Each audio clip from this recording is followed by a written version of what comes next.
Assalamualaikum warahmatullahi wabarakatuh.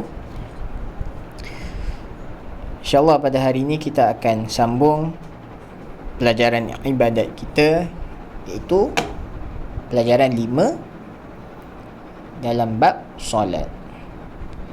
Minggu lepas kita dah belajar sikit bab solat. Jadi hari ini, minggu ini kita akan sambung sikit bab yang sama, iaitu bab solat. Okey, jadi minggu lepas kita dah belajar tentang pengertian solat, syarat wajib solat dan juga syarat sah solat. Jadi pada hari ini, minggu ini kita akan sambung tentang rukun solat. Okey, rukun solat. Sebelum tu Ustaz beritahu pelajar-pelajar semua, rukun solat ini apa?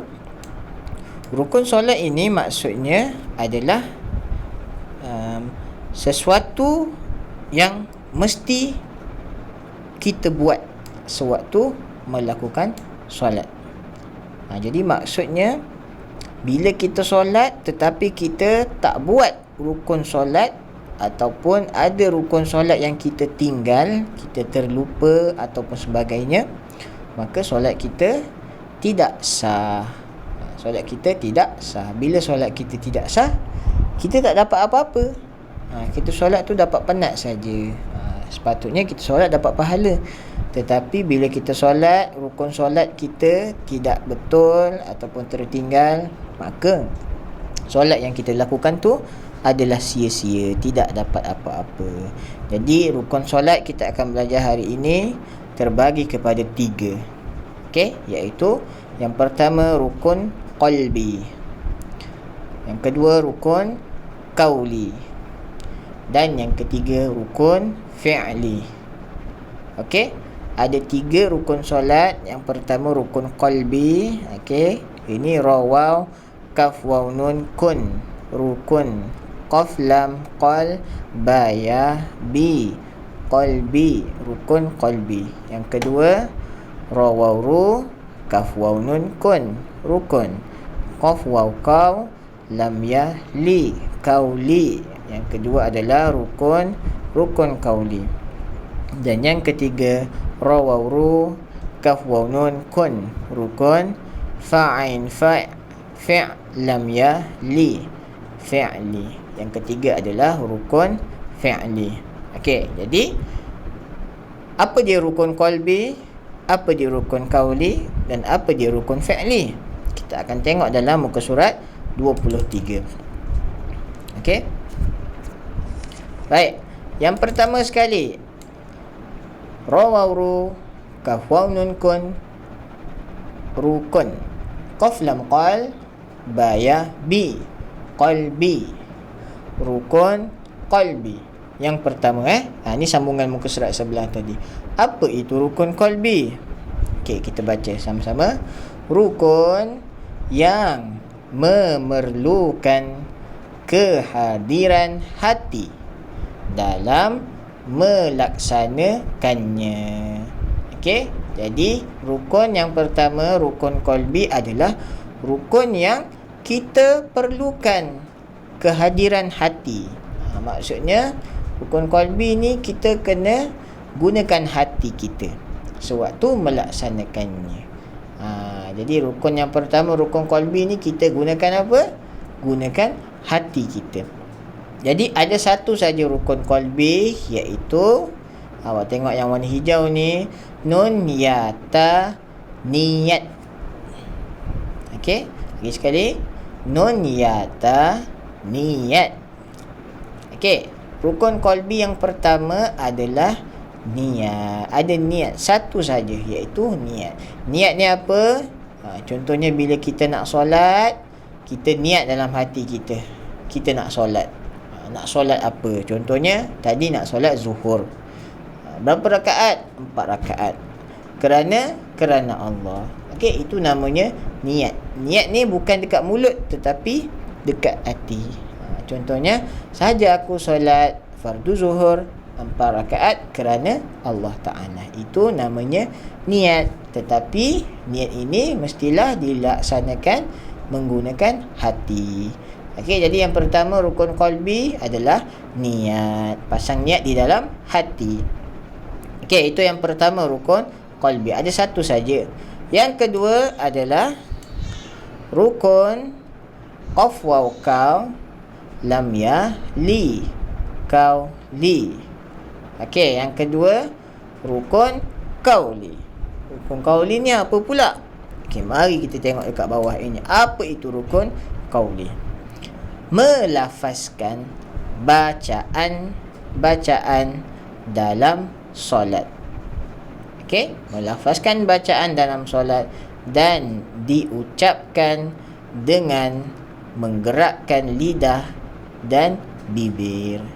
Okey, jadi rukun qauli ni maksudnya adalah melafazkan bacaan. Kalau rukun qalbi tadi kena dalam hati, kita niat dalam hati. Tapi rukun qauli ni kena lafazkan, maksudnya kena sebut. Kita kena sebut waktu melaksanakan rukun qauli ini. Okey, menggerakkan lidah dan bibir. Nampak? Kena sebut, maksudnya mulutnya kena gerak, bibirnya kena gerak, kena keluar suara. Itu maksud rukun qauli. Jadi ada 5 semua sekali. Yang pertama adalah lafaz takbiratul ihram sewaktu mengangkat takbir. Maksudnya bila kita nak solat tu, mula-mula sekali kita angkat tangan, angkat dua-dua tangan, Allahu Akbar. Kita angkat dua-dua tangan, kemudian sambil tu kita sebut Allahu Akbar. Okey, itu bila kita sebut Allahu Akbar, itu namanya takbiratul ihram.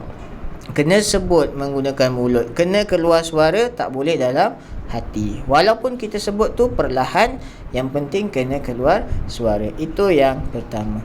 Yang kedua, membaca surah Al-Fatihah. Okey, yang kedua adalah membaca surah Al-Fatihah. Surah Al-Fatihah ni kena baca, kena keluar suara, mulutnya kena gerak, tak boleh baca dalam hati. Ni ramai orang tak tahu ni. Kadang-kadang ramai orang baca Fatihah tetapi baca dalam hati.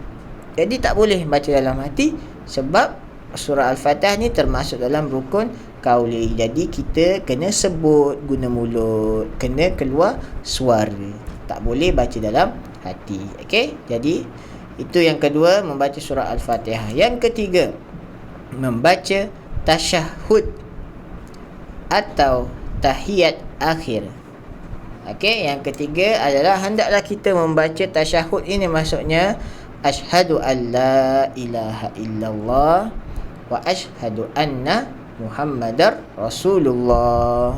Itu maksudnya tasyahud, syahadah ataupun 2 kalimah syahadah. Bila ni kita nak baca tasyahud ni? Waktu kita duduk tahiyat. Waktu kita duduk tahiyat, yang waktu jari kita, jari kanan, tangan kanan kita ada satu jari terkeluar tu, waktu tu kita sebutkan asyhadu an la ilaha illallah wa asyhadu anna Muhammadar Rasulullah. Tapi tak boleh baca dalam hati, tapi kena sebut. Okey, yang keempat, membaca selawat atas Nabi Muhammad sallallahu alaihi wasallam pada tasyahud akhir. Okey, yang keempat adalah membaca selawat. Hendaklah membaca. Okey, menyebut menggunakan mulut, hendaklah keluar suara, tak boleh baca dalam hati. Selawat kat atas Nabi ni bila? Waktu solat. Waktu kita sedang duduk tahiyat, lepas baca asyhadu an la ilaha illallah wa asyhadu anna Muhammadar Rasulullah, kita akan sebut Allahumma salli ala Muhammad wa ala ali Muhammad sampai habis. Okey, itu namanya selawat atas Nabi, perlu disebut. Okey, mesti sebut, tak boleh baca dalam hati. Dan yang kelima, untuk rukun qauli adalah mengucapkan salam yang pertama. Okey, bila dah habis baca tahiyat akhir, fil alamin innaka hamidum majid, lepas tu buat apa? Kita bagi salam, Assalamualaikum warahmatullahi. Waktu awak bagi salam tu sambil kepala toleh kanan. Bila awak bagi salam tu, kena mulutnya tu kena buka, kena keluar suara. Tak boleh awak bagi salam dalam hati, tak boleh, kena keluar suara. Kemudian bagi salam untuk toleh belah kiri pula. Baik, jadi rukun qauli ada 5 semua sekali. Takbiratul ihram, membaca Fatihah, membaca syahadah, 2 kalimah syahadah, membaca selawat ke atas Nabi dan juga mengucapkan salam yang pertama. Baik, jadi kesemua rukun qauli ni hendaklah disebut menggunakan mulut, pastikan keluar suara. Okey, baik. Dan seterusnya yang ketiga adalah rukun fi'li. Okey, rukun fi'li. Rukun fi'li ni apa? Kalau yang tadi kita belajar rukun qalbi ni maksudnya perbuatan di dalam hati. Rukun qauli perbuatan yang kita kena sebut, kena lafazkan. Rukun fi'li pula adalah perbuatan yang dilakukan semasa solat. Rukun fi'li ni maksudnya pergerakan badan kita waktu kita solat, kan? Sebab waktu kita solat, kita bukannya hanya berdiri je, kita ada rukuk, ada sujud, ada iktidal, ada duduk, kan? Jadi semua tu termasuk dalam rukun fi'li. Okey, jadi kita tengok sama-sama. Yang pertama adalah berdiri bagi yang mampu. Okey, berdiri bagi yang mampu. Maksudnya kalau siapa boleh diri, bila nak solat dia kena berdiri. Yang pertama. Okey, kalau siapa yang tak boleh berdiri, duduk ataupun baring. Okey, yang pertama berdiri. Yang kedua, rukuk. Ra, kaf, waw, ain, ini namanya rukuk. Rukuk dengan tomak ninah. Rukuk ni macam mana? Rukuk ni macam dalam gambar ni, nampak? Membongkokkan badan. Waktu solat kan kita ada rukuk ni, lepas dah baca surah kita rukuk.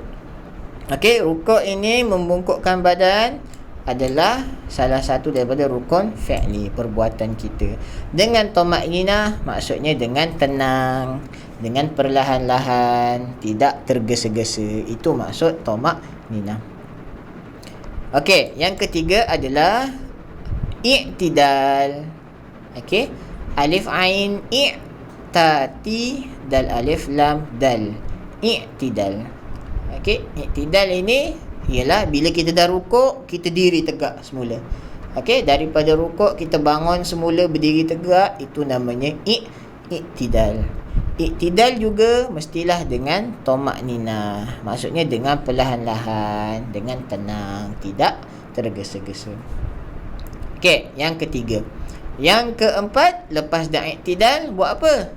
Sujud. Sin waw su, jim waw dal jud.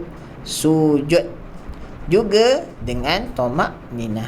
Okey, sujud dengan tamakninah maksudnya dengan perlahan-lahan, dengan tenang, tidak terlalu laju. Itu maksud tamakninah. Okey, bila dah i'tidal, bila dah sujud, buat apa? Duduk pula. Nampak ni, dal waw du, dal waw qaf du, duduk antara dua sujud. Duduk antara dua sujud ni yang bila lepas kita sujud, kita bangun, kita duduk. Itu namanya duduk antara dua sujud.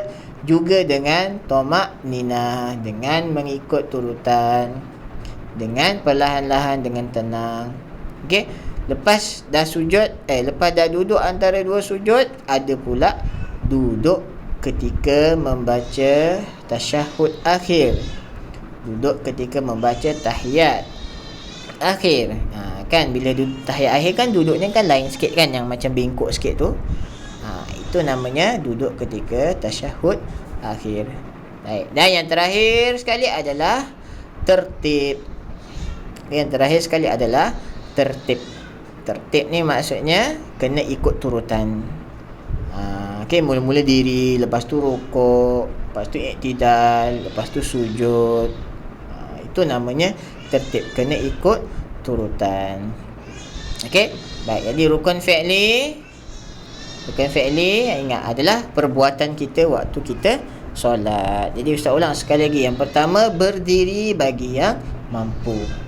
Yang kedua, rukuk dengan tamakninah. Yang ketiga, i'tidal dengan tamakninah. Yang keempat, sujud dengan tamakninah. Yang kelima, duduk antara dua sujud dengan tamakninah. Yang keenam, duduk ketika membaca tasyahud akhir. Dan yang terakhir adalah tertib. Okey. Baik, jadi saya rasa cukup dulu pelajaran kita sampai di sini untuk minggu ini. Jadi rukun solat ingat terbagi kepada 3. Okey, terbagi kepada 3. Rukun qalbi, rukun qauli dan juga rukun fi'li. Okey. Baik, insya-Allah kita jumpa lagi pada video akan datang. Assalamualaikum warahmatullahi wabarakatuh.